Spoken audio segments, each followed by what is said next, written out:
Hermanos y amigos, muy buenos días. Hoy estamos con el doctor Alonso Ramírez. Él es uno de los especialistas aquí en Latinoamérica en cuanto a los documentos de Westminster. Él ha traducido los documentos de Westminster y también ha hecho revisión de traducciones. Por ejemplo, aquí en este ejemplar que sacó la editorial Poema en el 2015. Él hizo la revisión de la traducción, que fue la traducción de la Confesión de Fe de Westminster, y aquí con clases de estudios hechas por G.I. Williamson. Asimismo, él hizo la traducción en un volumen que sacó la editorial Clear, en el cual está la confesión, los catecismos y el documento llamado La Forma de Gobierno Presbiteriano. Y justamente al ver ese documento es que tuve la iniciativa de convocar al doctor Alonso para que nos hable de los dos documentos que también forman parte de los estándares de Westminster, que fueron producidos por dicha asamblea, pero que no son muy conocidos dentro del ámbito reformado, que son la forma de gobierno presbiteriano y el directorio de adoración pública. Entonces, bienvenido, Pastor Alonso, y gracias por atender nuestro llamado. Vamos a empezar con la forma de gobierno presbiteriano. ¿Cuáles son las principales características de este documento y cuáles son las implicancias de este documento para las iglesias reformadas hoy? Gracias, Pastor Barriga. Buenos días y buenos días. Un saludo muy cariñoso a toda su audiencia a través de su canal de YouTube. En cuanto a la forma de gobierno presbiterial o presbiteriano, formulado por la Asamblea de Westminster, este documento recoge principalmente la preocupación fundamental que tenía la Iglesia Libre de Escocia en virtud de que los líderes de esta iglesia, principalmente basada en Edimburgo en cuanto a su liderazgo, pero distribuida en todo el país de Escocia, su preocupación fundamental era que el gobierno presbiteriano de la iglesia, o la forma de gobierno presbiteriano de la iglesia, era una propuesta de gobierno fundado en la Sagrada Escritura y en el Pacto Nacional de 1638 que firmaron en Escocia. Ellos acordaron que no habría ninguna negociación sobre la forma de gobierno presbiterial en el futuro. De manera que 4 años después, en 1642, se formuló en Gran Bretaña, en Inglaterra, la Liga Solemne Pacto, firmada por los delegados de la Iglesia de Escocia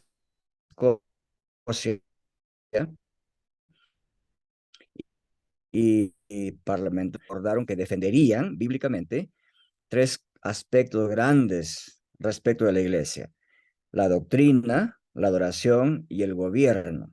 Entonces, estos son los puntos centrales sobre los cuales se llevó a cabo la reforma de la Iglesia en Gran Bretaña.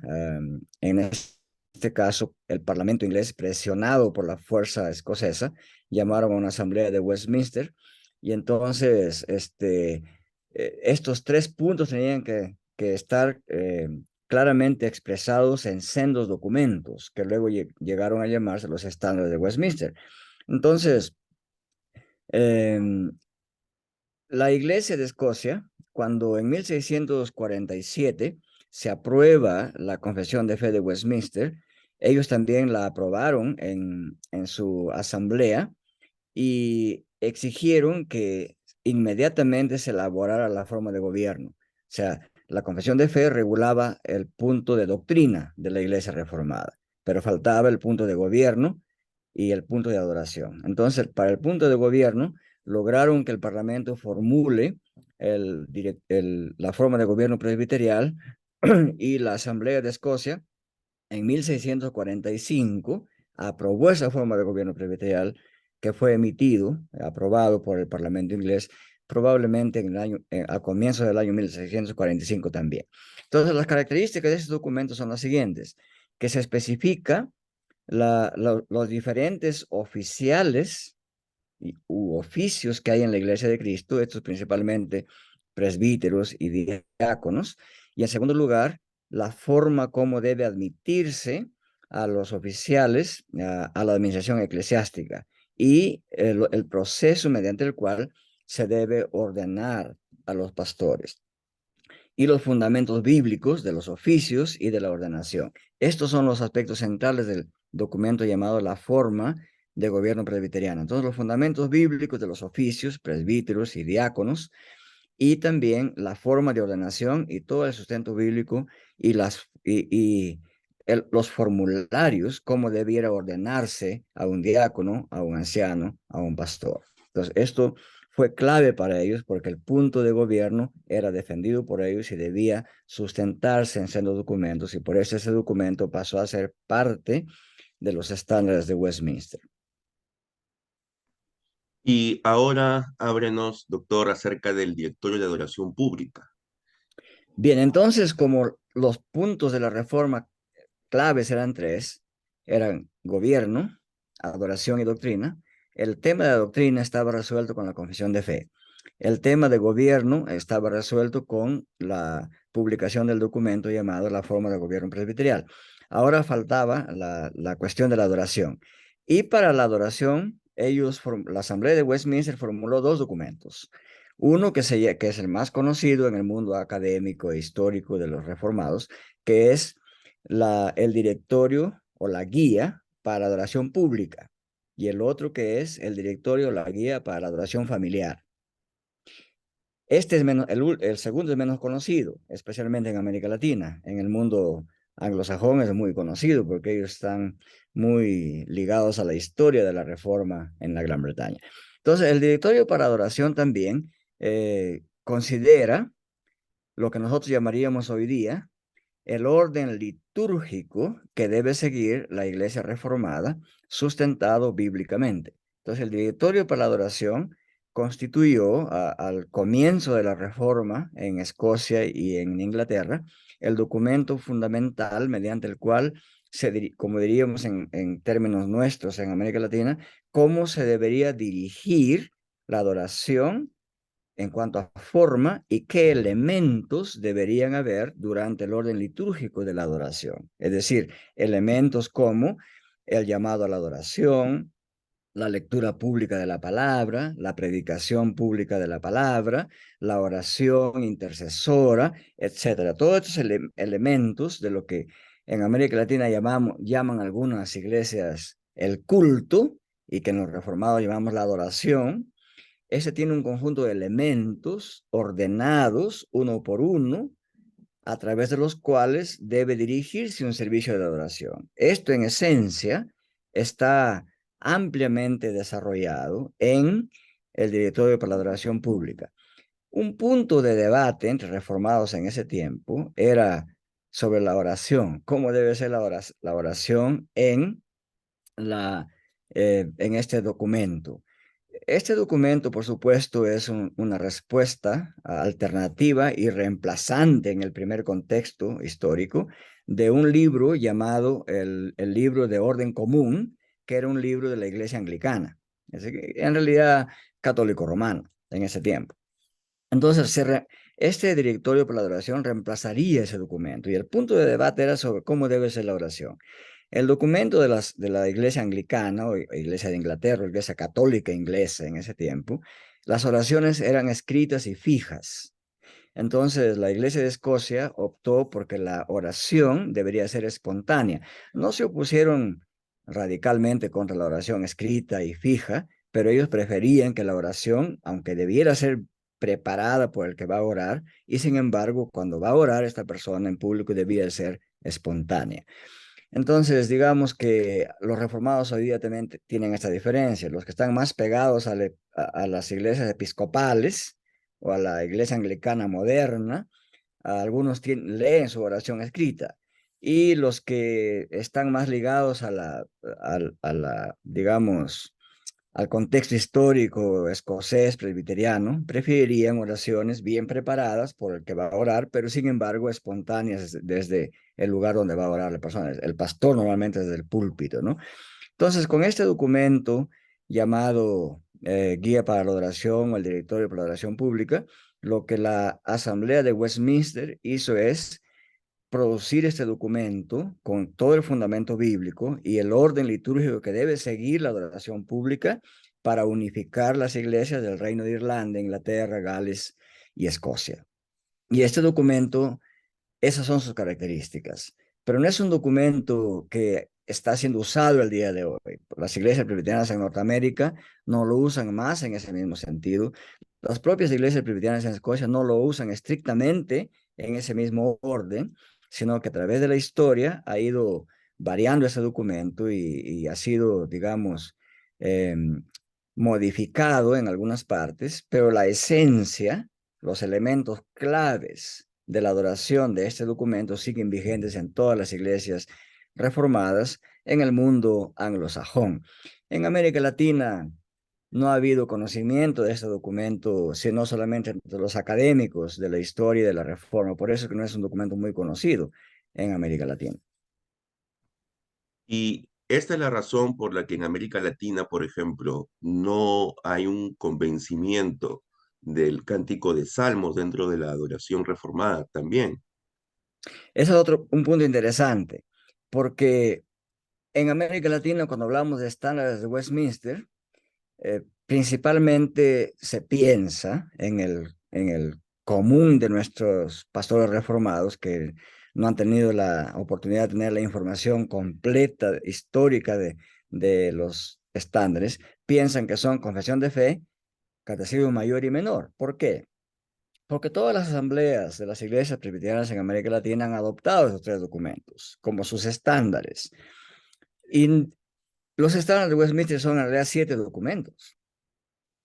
Primero están la confesión de fe, el catecismo mayor, el catecismo menor, ya van 3, la forma de gobierno presbiterial, 4, el directorio para la adoración pública, 5, el directorio para la adoración familiar, 6, y los salmos métricos o metrificados para ser cantados en las iglesias reformadas. Entonces, estos 7 documentos son los documentos que se llaman los estándares de Westminster producidos por la Asamblea de Westminster. Sin embargo, las iglesias presbiterianas que nacieron en la reforma en Escocia de 1559 a 1560, para ellos sus estándares no solamente son estos 7 documentos, son otros más. Por ejemplo, en la Iglesia Libre de Escocia tienen como estándar varios otros documentos. Uno de ellos es el documento que escribió David Dixon, llamado La Suma o la Esencia del Conocimiento Salvífico, que es el primer tratado corto de teología pactual, y otros documentos más que ellos introdujeron. Entonces, tenemos que hacer una distinción entre los estándares producidos por la Asamblea de Westminster y los estándares que fueron adoptados por la Iglesia de Escocia en ese tiempo. Sin embargo, es cierto lo que usted dice. La razón por la cual este documento no es muy conocido en América Latina es porque todavía las iglesias en América Latina, aunque son presbiterianas, tienen una conciencia histórica no bien informada. Estamos avanzando en eso. Yo veo un avance en América Latina, pero todavía no hemos llegado a tener una claridad sobre cuáles son estos estándares de Westminster. Y justamente el tema de los elementos de la adoración era porque el debate con la iglesia anglicana en esa época era el que no debería imponerse al creyente temas que no estaban explícitamente en las escrituras.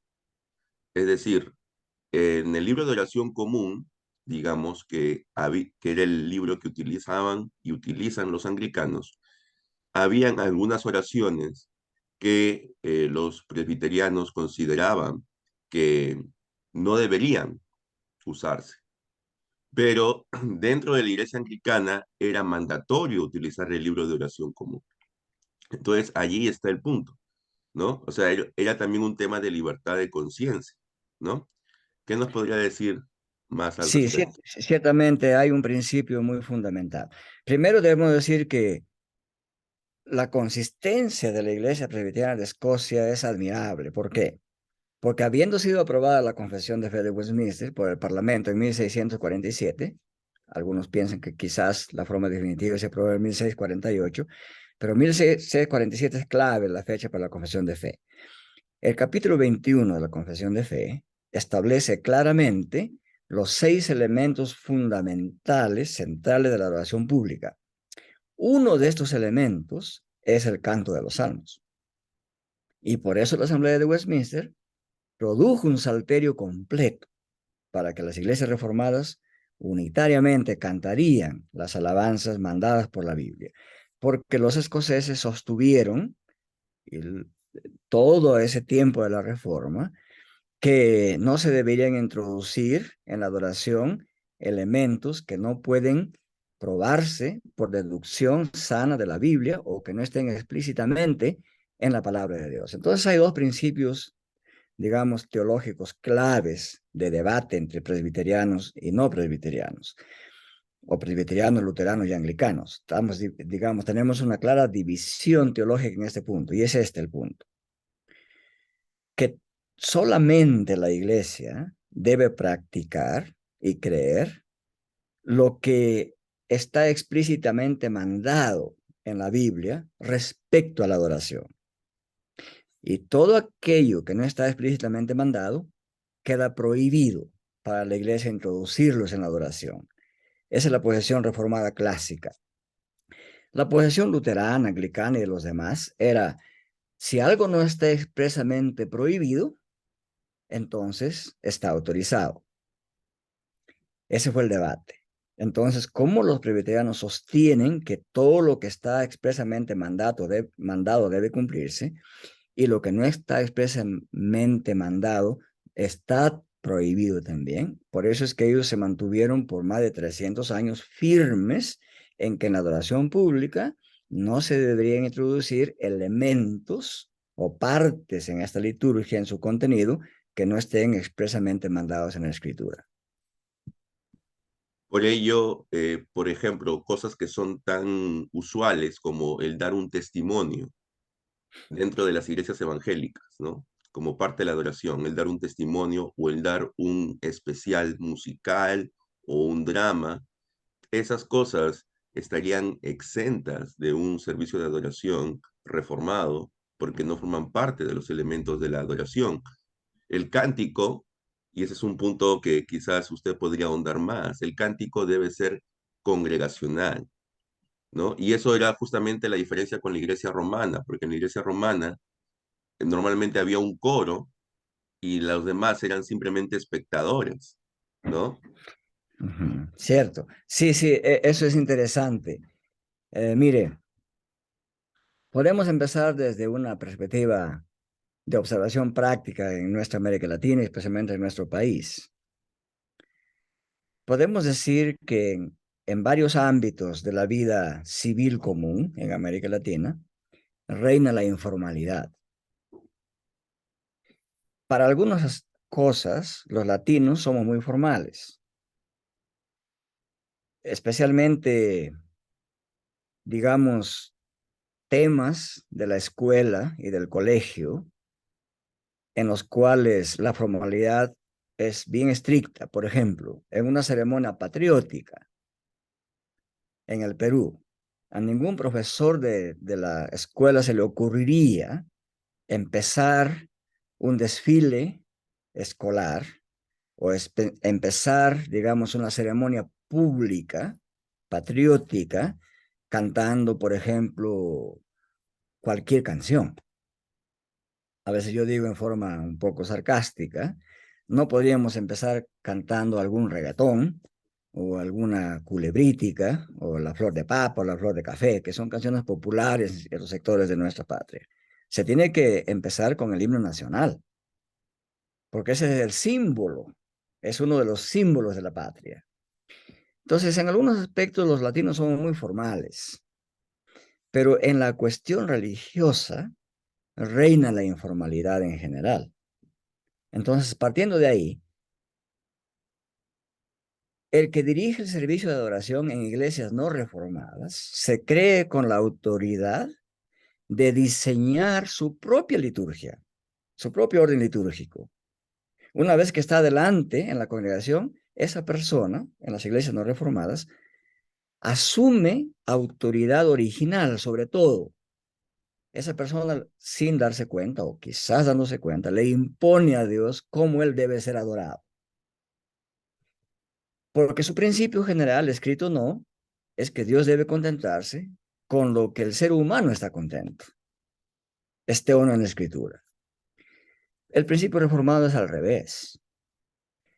La audiencia de la adoración pública es Dios, no la congregación. Y por lo tanto, quien convoca a una asamblea de oración es Dios mismo.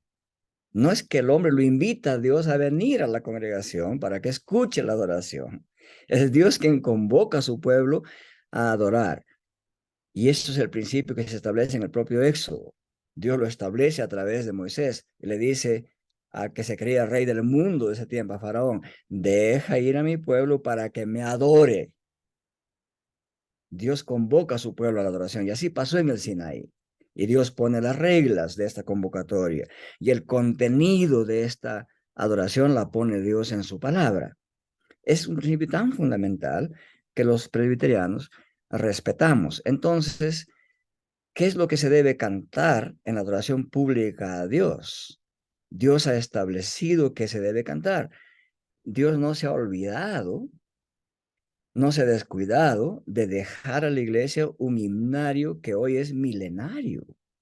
Más de 3.300 años, digamos, de hoy para atrás, los primeros cánticos se registran en Éxodo capítulo 15.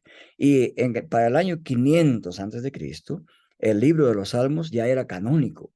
Es decir, este llamado libro de los Salmos por nosotros, que en hebreo es Tehilim, está hecho de 5 libros y tiene 8 categorías distintas, 8 géneros distintos de alabanzas.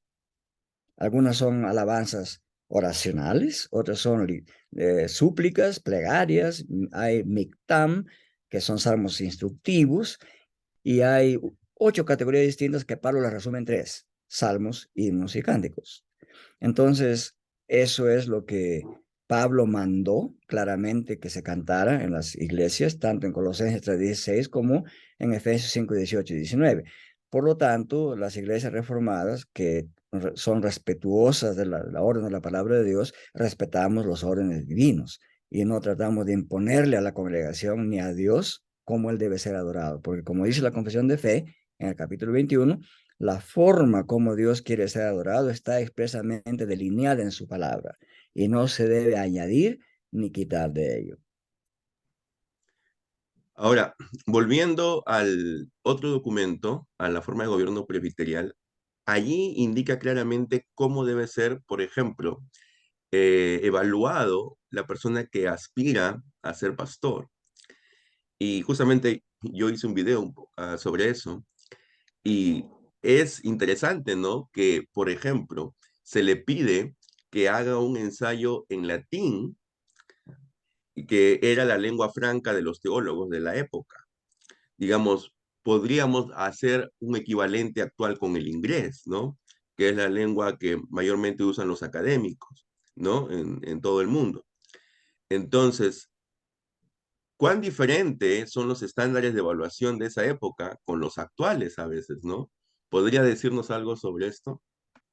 Claro, mire, la educación clásica de ese tiempo era una educación muy rigurosa. Y como usted bien lo dijo, el latín, hasta bien entrado el siglo XVII, era la lengua franca del mundo. Y las universidades formaban a los pastores en ese tiempo, o sea, no se concebía pastores que no hayan sido formados por las universidades, en el caso de Inglaterra, Oxford y Cambridge, en el caso de Escocia, la Universidad de Edimburgo, y luego la de Glasgow y luego la de Aberdeen. Entonces, los que estudiaban ahí estudiaban lo que se llamaba artes liberales, en el sentido de que eran humanidades.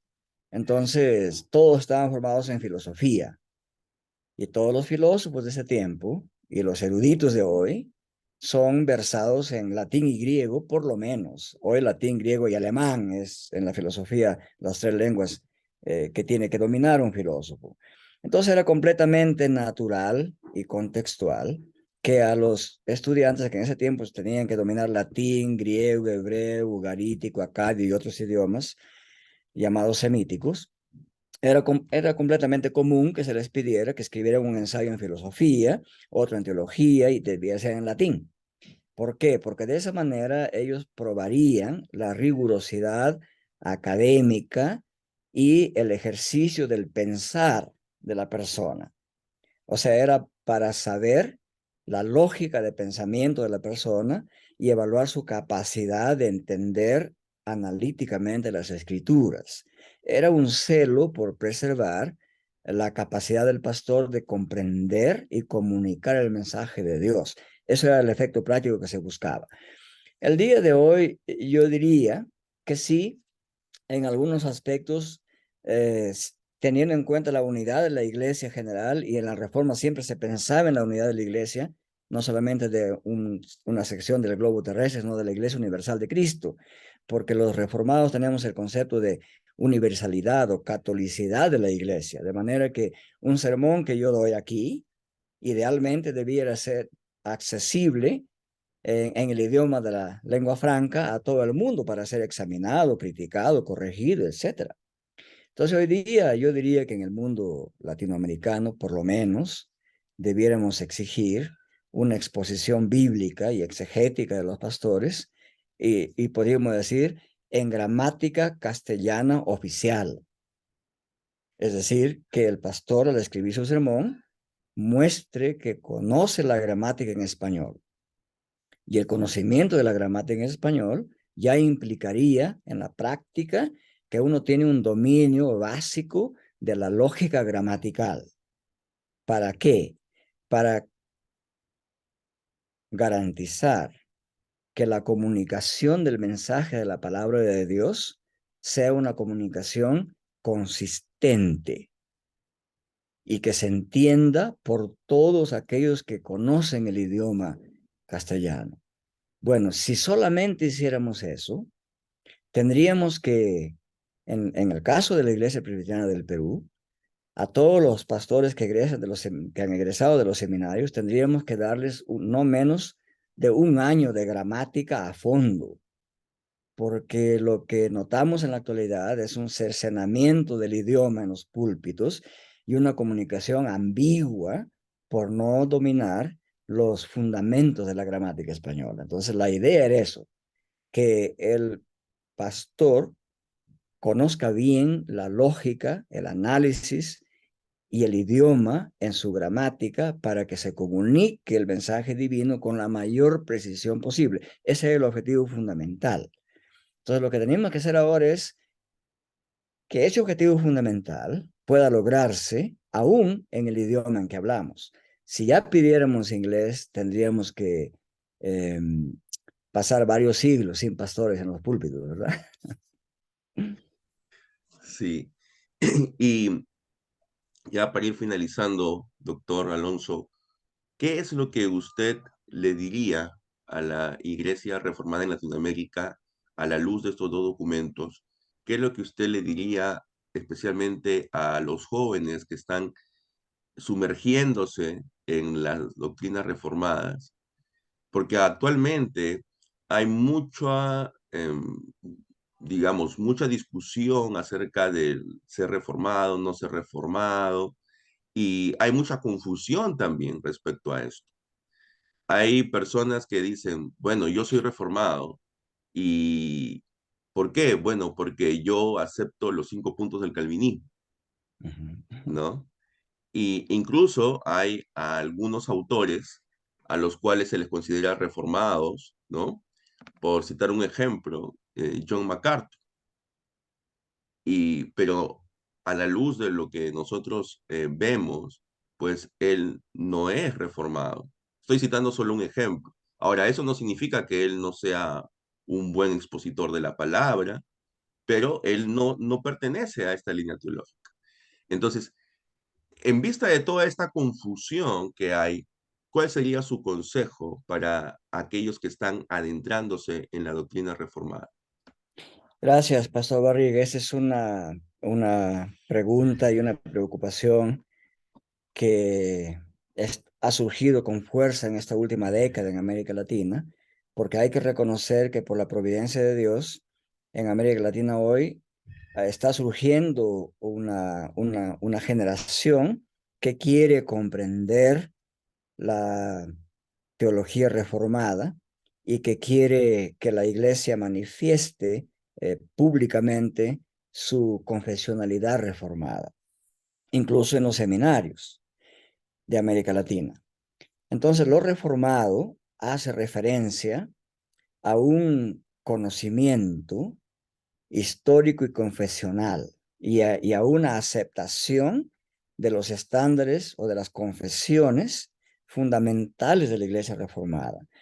La mayoría de iglesias reformadas adoptan su confesionalidad fundada en 6 documentos. En primer lugar, los presbiterianos adoptan la Confesión de Fe de Westminster, Catecismo Mayor y Menor. Eso les da de plano una idea reformada.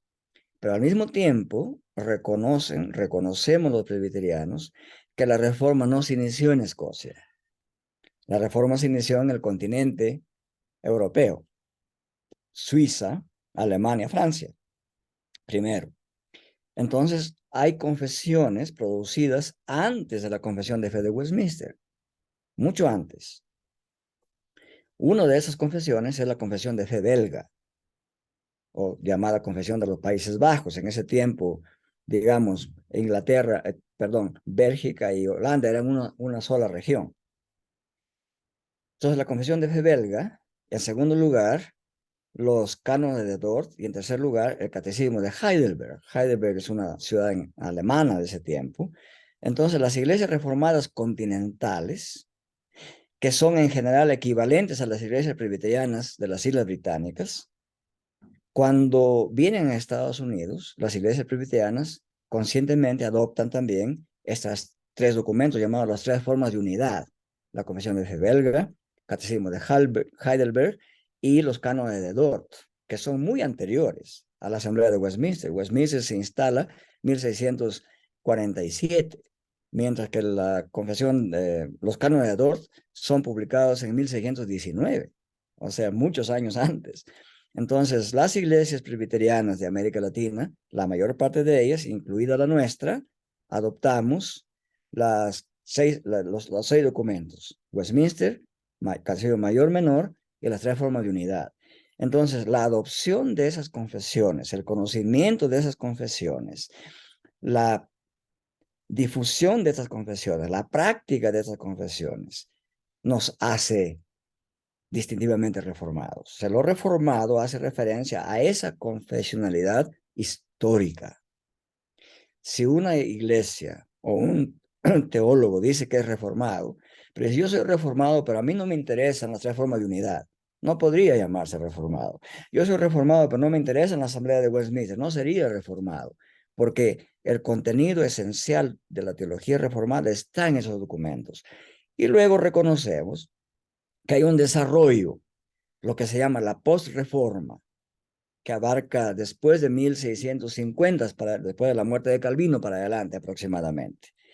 Y es donde se ha desarrollado más estos documentos confesionales en senda literatura de teología reformada. Entonces, un pastor reformado es alguien que tiene conocimiento y adopta como su confesión de fe estos 6 documentos por lo menos, y está al tanto del desarrollo teológico de la teología reformada, de la postreforma, y puede establecer claramente las líneas de una sana teología reformada y algunas otras teologías reformadas que se han ido desviando a través del tiempo. Entonces, esta confesionalidad y ese seguimiento con claridad del desarrollo sano de la postreforma es lo que hace de alguien un teólogo reformado o un creyente reformado. Eso significa, para no dar malas impresiones, que aceptamos al mismo tiempo y creemos al mismo tiempo que estas confesiones de fe son documentos subordinados a la palabra de Dios y que son deducidos y son exposiciones sintéticas de la palabra de Dios, porque para los reformados la palabra de Dios es la regla suprema de fe y de conducta. Y jamás debemos dejar que nos digan que somos reformados solamente porque conocemos, difundimos y practicamos las confesiones. Estas confesiones son expresión doctrinal, la sana interpretación de la palabra de Dios, y por eso es que los aceptamos como nuestra confesión de fe. Eso no significa que la palabra quede de lado. Los documentos están subordinados a la palabra de Dios. Amén. Bien, ha sido un placer tenerlo con nosotros, Pastor Alonso.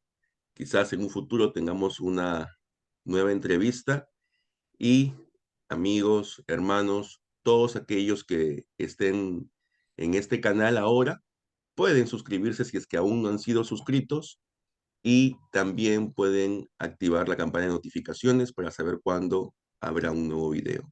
Compartan este video, esta entrevista, para que más personas puedan conocer acerca de la doctrina reformada, acerca de la forma de gobierno presbiterial y acerca de la adoración reformada. América Latina se está reformando poco a poco, cada vez más. Y gracias al pastor Alonso y a otras personas, estamos en ese proceso de hacer que este continente pueda recibir una doctrina sana conforme al Evangelio de Cristo y que pueda ser deducida claramente de las Escrituras. El Amén. Señor les bendiga. Muchas gracias, pastor. Gracias por su ministerio de traducción y también esperamos que pronto pueda publicar algo para edificación del cuerpo de Cristo. Dios Muchas les gracias. bendiga. Dios les bendiga, Gracias. hermanos.